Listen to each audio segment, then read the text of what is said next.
Good morning guys! So for today's video, gusto ko i-share ulit sa inyo yung aking pagluluto. Ayan, welcome to Kusina ni Iwalski. Ayan. So kasi mga kasama ko nag-request sila ng pinaputok na tilapia. So ngayon, pupunta tayo ng palengke para mamili ng tilapia at saka ipapakita ko sa inyo mamaya kung paano yung lutuin ng pagluto ng tilapia. Actually, first time ko rin ito magluto ng pinaputok na tilapia. So ayan guys, nandito na tayo ngayon sa ating bahay. So namili na tayo ng pangrekado sa ating lulutuin. So kasama ng ating pinaputok na tilapia yung ating, ayan, kangkong. Magigisa din tayo ng kangkong. Bumili rin ako ng kamatis para sa ating pinaputok na tilapia. Kamatis, 15 pesos per kilo. Bumili na rin ako ng, ayan, luya. May luya tayo. Ayan, 20 pesos na luya. Tapos miso. Yung miso natin para bukas to. Tapos bumili na ako ng durog na, tawag dito, bawang. Ayan, itong ating lulutuin. Ayan, tilapia. Siyempre, unang munang gagawin natin, isuhugasan natin ang tilapia. Lalaway-laway. Siyempre, dapat malinis na malinis ang ating tilapia. Hugasang mabuti. Kasi minsan ay may mga ano pa siya. May mga natitira pang tawag doon, bituka. Although nilinisan naman na siya sa nilinis na siya sa palengke, pero i-double check pa rin kasi minsan yung bituka niya, di ba, is mapait. So ayan, hugasan mabuti. So mamaya guys, papakita ko sa inyo yung preparation natin na pagluto naman ng pinaputok na tilapia. Ayan guys, so sisimulan natin pag-prepare ng ating pinaputok na tilapia. So syempre, una muna, ilagay natin sa kawali ang ating mga tilapia. Ilagay sa kawali. Ayan.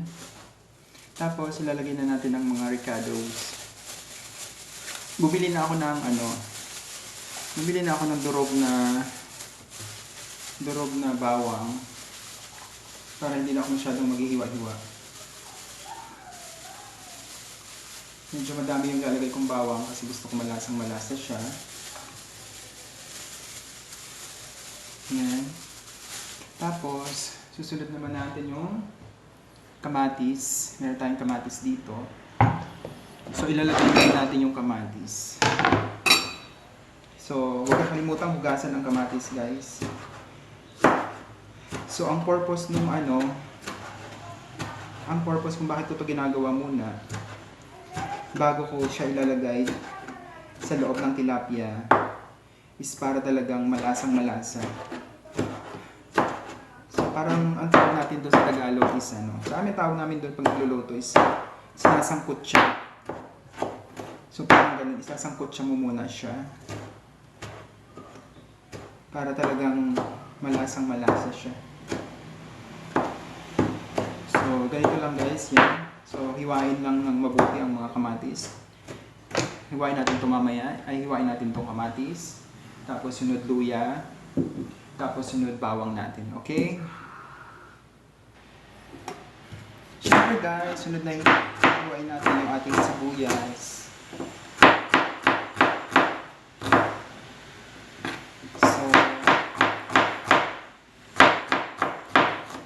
Process lang din guys sa sibuyas.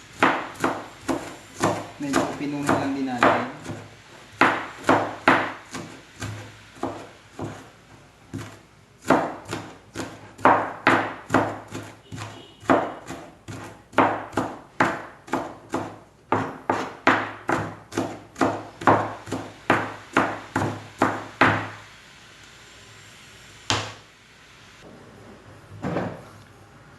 Tapos syempre, sunod natin ang luya.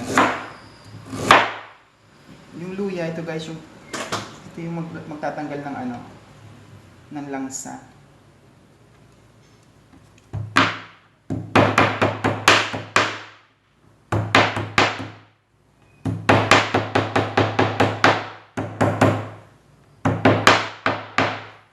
So, ganun pa rin is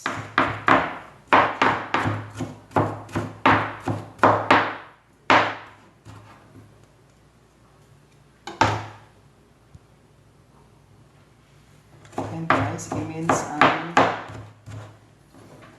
natin yung luya. Pero para mas lumabas yung lasa ng luya, dapat guys, pukin ba tawag? Pipisain nyo para lumabas yung katas niya. Tapos saka nyo gaganituhin, i-mix. Actually, pwede nyo i-apply ito sa sibuyas, bawang, tsaka sa kamatis.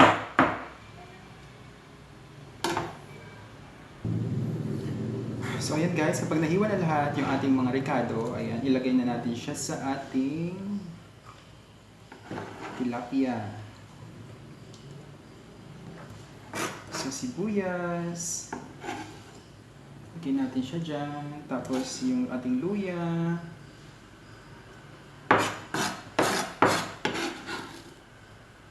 tapos syempre yung ating kamatis. O, diba? Para mo lang siyang imamarinate. Pero kasama mo na yung mga ricado.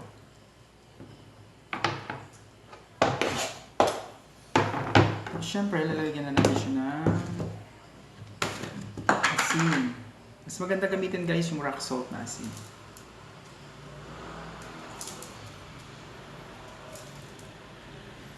So parang natural ano to guys.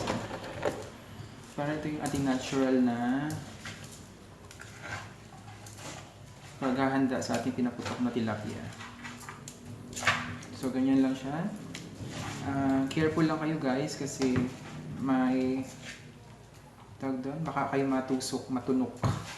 Sabihin ko tawag namin dyan matunok ng mga kaliskis or ng mga tilapia natin. So ganyan guys, so parang tingin ko kulang pa ng asin.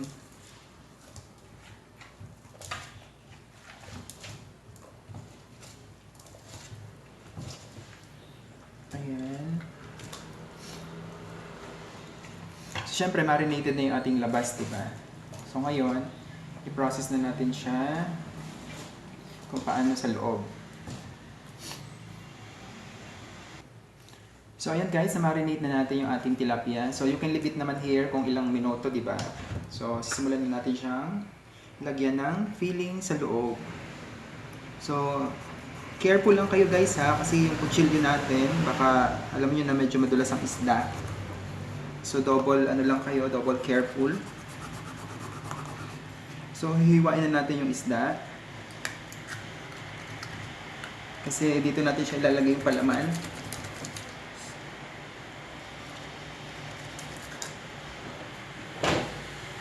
So be careful lang kayo sa ha, kasi lalo kung super talim ng inyong kutsilyo.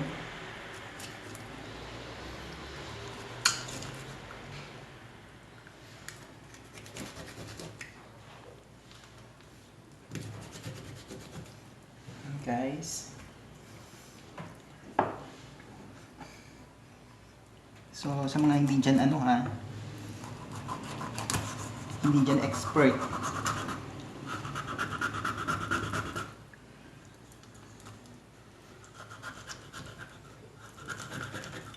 Medyo manguno lang ating kutsilyo.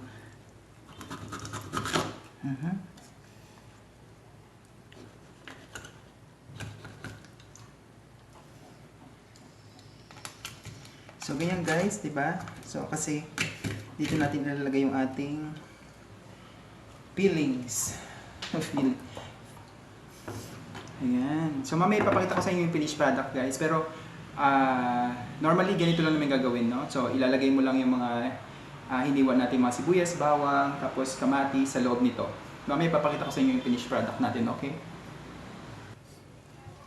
So, ayun guys, nahiwa na natin ang ating tilapia. So, ready na siya para lagyan natin ng palaman sa loob. So, basically, lalagyan nyo lang siya. Yung ginamit nyo kanina na pang sa kanya, tawag doon, yung yung sinalangan nyo sa kanya kanina, yung nilagay nyo mga ricado, nang minarinate nyo siya, usually, yun din ang ilalagay niyo sa loob niya. Yan.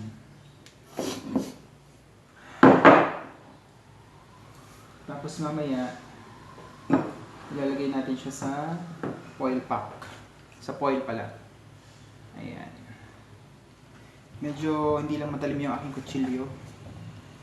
So, ganito lang naman siya guys. Ilalagay nyo lang siya sa loob. Yung mga pinaghalo natin yung sibuyas, kamatis, bawang, tsaka luya. Pwede nyo rin siya lagyan ng paminta. Kasi dapat matalo yung yung langsa ng isda. Alam niyo man tilapia, 'di ba? Medyo malangsa.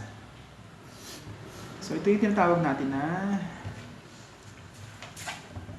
pinaputok na tilapia. So sana yung tapos huwag niyo kalimutan lagyan pala siya ng salt, ng asin. Para yung asin din yung magdadala ng kanyang lasa. So, kayo na lang din bahala mag-estimate nung, syempre, yung panglagay nyo sa loob niya. Kung madami pang matitira, di syempre, pwede nyo dagdagan yung mga nilagay nyo sa loob. So, may estimate nyo naman yan, guys. Ayan. So, mamaya ipapakita ko sa inyo yung yung paglagay niya sa foil. Para talagang 360 degree makita nyo yung process natin ng ating pinaputok na tilapia. Okay, guys? See you! So ready na guys yung ating yung ating marinated na tilapia. So nalagyan na natin ng filling sa loob. So ngayon ay ibabalot na natin siya sa foil pack.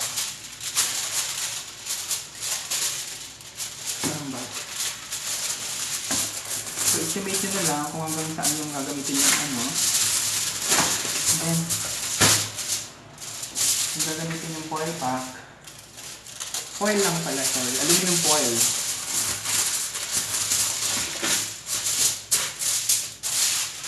Kasi yung aluminum foil natin ibabalot natin sa ating isda.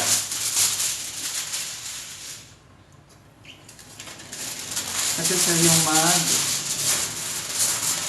tatrap ng init.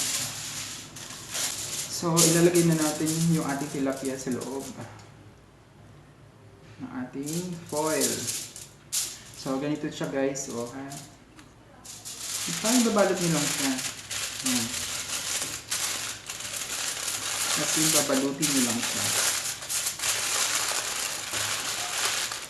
Tapos, parang candy, gagawin yung ganito.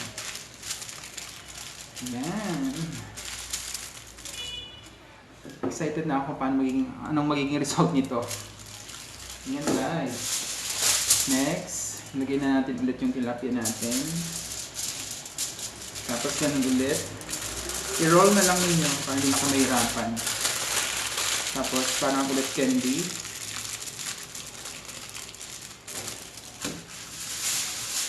Tapos doon natin. Yan, candy roll.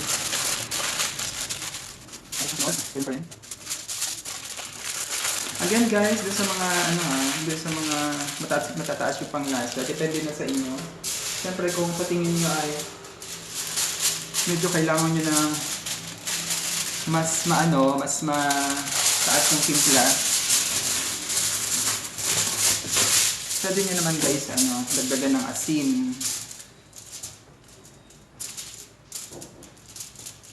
Ayan. So, parang candy ulit, i-foil, i-roll pala. Ayan, mamaya papakita ko naman sa inyo kung paano na yung ating proseso ng pagluto. Okay guys? Isasalang na natin guys yung ating naka-ready na tilapia. Ito siya guys, ayan, nakabalot na siya dyan. So, ipainitin na natin yung ating kawali. Ayan. So, pwede nyo siyang lutuin guys. Parang steam. Pwede nyo siyang lutuin na steam. Ako itatry ko yung ginagawa ng kasama ko dito na ang gamit naman niya is hindi tubig, kundi langis. So, susubukan natin siyang lutuin sa langis, yung ating pinaputok na tilapia. So, ang proseso lang nito, lalagyan natin siya ng oil. Pag mainit na yung ating kawali, ilalagay natin yung oil. Tapos, at the same time, pag mainit na yun, ilalagay na natin yung ating nakapoil na mga tilapia. Okay guys. Ayan guys, mainit na yung ating kawali. So ilalagay na natin yung yung oil. Pwede naman ilagay yung used oil para hindi sayang yung oil. Actually, hindi ko rin alam kung bakit siya tinawag na pinaputok na tilapia. I really don't know, pero ayun nga, dahil yun yung request ng ating mga kasama. So, i-ano natin siya dito.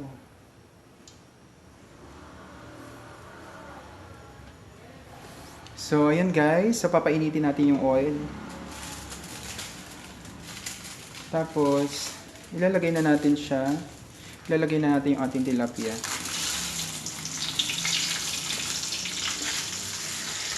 So, be careful lang kayo guys ha, kasi medyo mainit yung ating yung ating kawali. Takpan nyo lang. So, hintayin natin siya ng mga ilang minuto. Tapos, i-check natin siya kung okay yung pagkakaluto ng ating pinaputok na tilapia. Okay guys, so mamaya i-update ko kayo ulit. So, ayan, i-maintain nyo lang yung apoy para makita natin talaga mamaya kung ano yung kakalabasan ng ating nilutong pinaputok na tilapia. Ayan guys, after a minute, i-double check natin siya. Pwede nyo siya guys, baliktarin.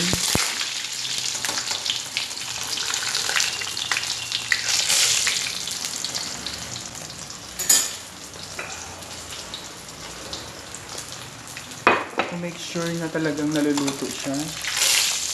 Wait lang, baliktarin natin siya guys.